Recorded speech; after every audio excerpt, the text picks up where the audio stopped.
point. Let's jump into our first story. We're talking about the UAE man who's gotten a Twitter ban and a 50,000 dirham fine. So what do you need to do to get banned from Twitter right here in the UAE? The Abu Dhabi Judicial Department reported the story of a man who's been banned from the social networking site and the receiver of a 50,000 dirham fine, and this is for inappropriate behaviour, according to the courts. So according to the courts, he insulted a sports club and the fans while tweeting inappropriate images that offended the club's fans. So he's off Twitter for a year, and devices he used to be tweeting have been confiscated for the unsportsmanlike behaviour.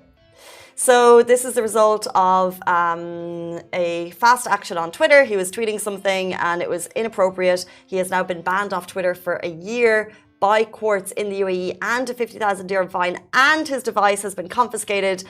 So if, as we come into the World Cup, when we know there is shade thrown out left, right and centre on teams, just consider the laws here regarding, you know, insulting doesn't end with sports, so don't have it on the Twitter.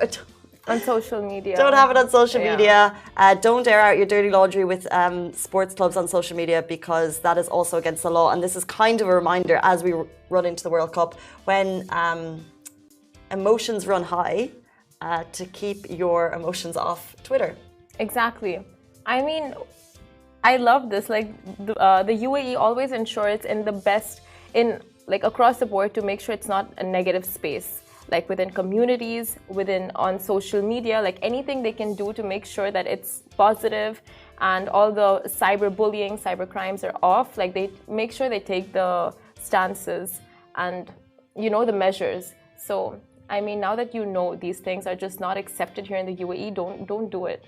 It's so true. There's a whole ecosystem of preserving people's happiness mentality. For example, it's very common in the States and the UK for people to take photos of celebrities, and that leads to tabloids and kind of sensational journalism about people. It leads to negativity online. It leads to like Daily Mails having those like really leading headlines about, you know, this girl looks amazing on the beach when they've posted the most unflattering picture ever. It leads to negativity. There's so much insults being thrown around online. We don't have that here, and we are so super lucky for that.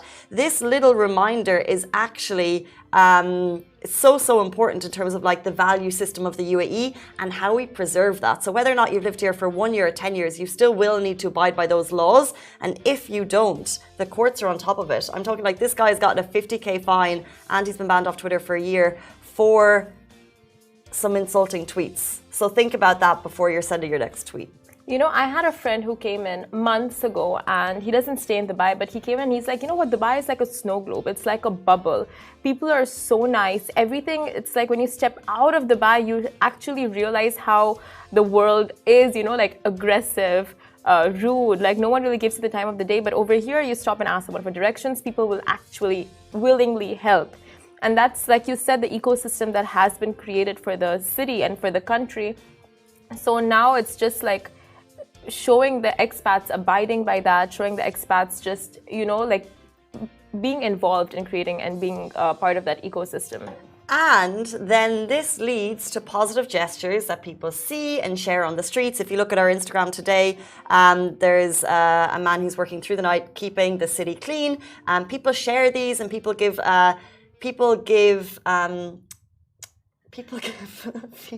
Yeah, like praises, and they share it online, and they love doing that. So this other